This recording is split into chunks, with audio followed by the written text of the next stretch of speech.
Hello दोस्तों, नमस्कार। एक बार फिर से आपका स्वागत है। नए जिलों के आधार पर राजस्थान का इतिहास पढ़ रहे हैं अपन।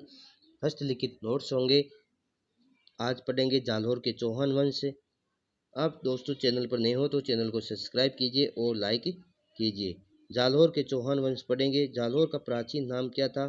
तो जाबिलपुर था। जालौर के चौहान सोनगरा चौहान के नाम से जाने जाते हैं। जालौर के चौहान वंश का संस्थापक पूछे तो कीर्तिपाल चौहान थे 1181 में। कीर्तिपाल चौहान 1181-82 कहाँ से आए थे? नाडोल से आए थे ये। उपाधि कित्तू एक महान राजा मुनोत नैंसी ने कहा था। राजेश्वर सुंदा अभिलेख से मिलता है। कीर्तिपाल चौहान को राजेश्वर की उपाधि सुंदा अभिलेख से थी। मेवाड़ के शासक सामंत सिंह को पराजित किया था कीर्तिपाल चौहान ने। यह बहुत ही इंपॉर्टेंट फैक्ट है। समर सिंह 1182 से 1205 पुत्री लीला देवी का चालुक्य शासक भीमदेव द्वितीय के साथ किया गया था। फिर आते उदय सिंह 1215 से 57 के बीच में।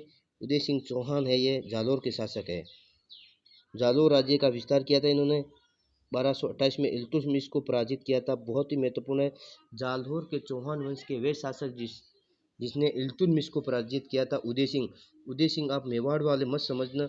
उदय सिंह चौहान वंश जालौर से संबंधित है। उदय सिंह महाराणा थे वे, ये उदय सिंह चौहान है। 1254 में नासिरुद्दीन मोहम्मद को पराजित किया था। महत्वपूर्ण है, इल्तुतमिश और नासिरुद्दीन मोहम्मद को पराजित किया था। फिर आते हैं चाचिंग देव 1257 से 1282 के बीच में। इन्होंने महाराजा धीराज की उपाधि धारण की थी। ये समकालीन नासिरुद्दीन मोहम्मद व बलबन के समकालीन थे। फिर आते हैं सामंत सिंह। सामंत सिंह 1291 में जलालुद्दीन खिलजी का आक्रमण असफल हो जाता है यहाँ पर। फिर कान्हड़देव चौहान 1315 से 11 के बीच में सामंत सिंह का पुत्र था। जालौर का सबसे शक्तिशाली शासकों के बारे में बात करते हैं तो कान्हड़देव चौहान ही है। इनकी जानकारी कान्हड़देव प्रबंध और वीरमदेव सोनगरारी बात से इनकी जानकारी मिलती है। दोनों के रचयिता की बात करें तो पद्मनाथ इनके रचयिता थे।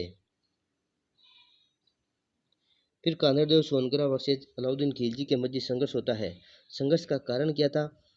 अलाउद्दीन खिलजी की साम्राज्यवादी नीति, अलाउद्दीन खिलजी की सेना का रास्ता न देना, अलाउद्दीन खिलजी की पुत्री फिरोजा का बीरमदेव से प्रेम प्रसंग था और वे बीरमदेव शादी नहीं करना चाहता था। इसलिए अलाउद्दीन खिलजी ने अपना अपमान समझकर इस पर आक्रमण किया था।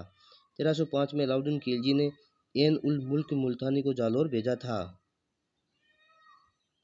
कान्हड़देव वर्सेज अलाउद्दीन खिलजी के मध्य संधि हो गई थी। बीरमदेव व फिरोजा के मध्य प्रेम प्रसंग से विवाद हो गया था। फिर बीरमदेव कान्हड़देव का पुत्र था और फिरोजा एक की पुत्री थी। तो बीरमदेव एक मुस्लिम होने के नाते फिरोजा से विवाह नहीं करना चाहता था, क्योंकि फिरोजा एक मुस्लिम थी जबकि बीरमदेव हिंदू राजा था। इसलिए ये अपने मारवाड़ वंशज वाले और कछुआ वंश वाले जैसे विवाह नहीं करना चाहता था। ये अपना अपमान समझता था इनसे विवाह करके। फिर अलाउद्दीन खिलजी का सिवाना आक्रमण 1308 को होता है। सेनापति कमालुद्दीन गुर्ग, सिवाना का शासक शीतलदेव थे। कारण जालौर पर अधिकार करना। सिवाना पर आक्रमण होता है 1308 को। सिवाना का प्रथम शाखा कहाँ?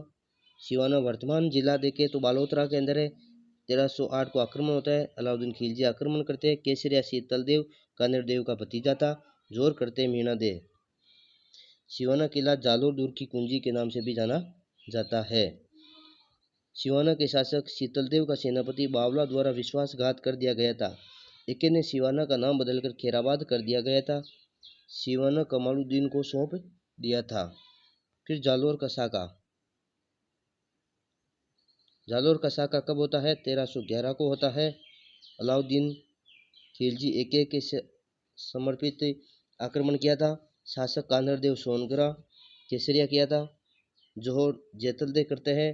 कान्हड़देव सोनगरा के सेनापति दहिया बीका द्वारा विश्वासघात कर दिया था, इसलिए कान्हड़देव हार गए थे। दोस्तों चैनल पर नए हो तो चैनल को सब्सक्राइब लाइक शेयर कीजिए। बीरमदेव सोनगरा वीरगति को प्राप्त हो जाते हैं। एक कटावा सिर दिल्ली लेकर चला जाता है। फिरोजा ने विवाह किया, वे यमुना के अंदर कूदकर आत्महत्या कर लेती है।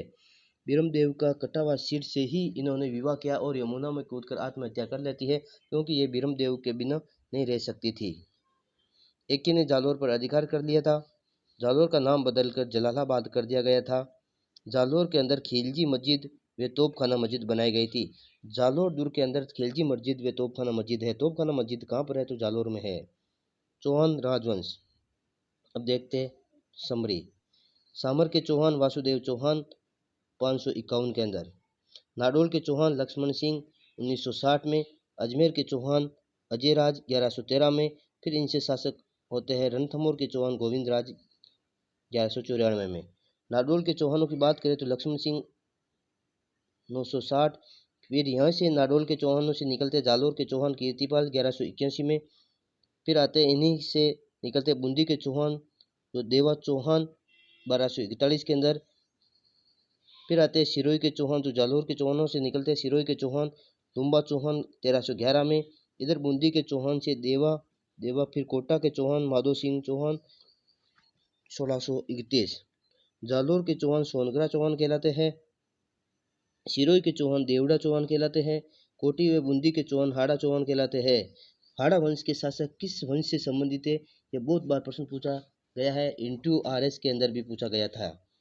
हाड़ा चौहान, हाड़ाओं का शासक कोटा बूंदी में किसका शासन था? तो चौहान वंश का शासक था। सिरोही के अंदर देवड़ा चौहानों का था। सोनगरा क्या थे? चौहान थे।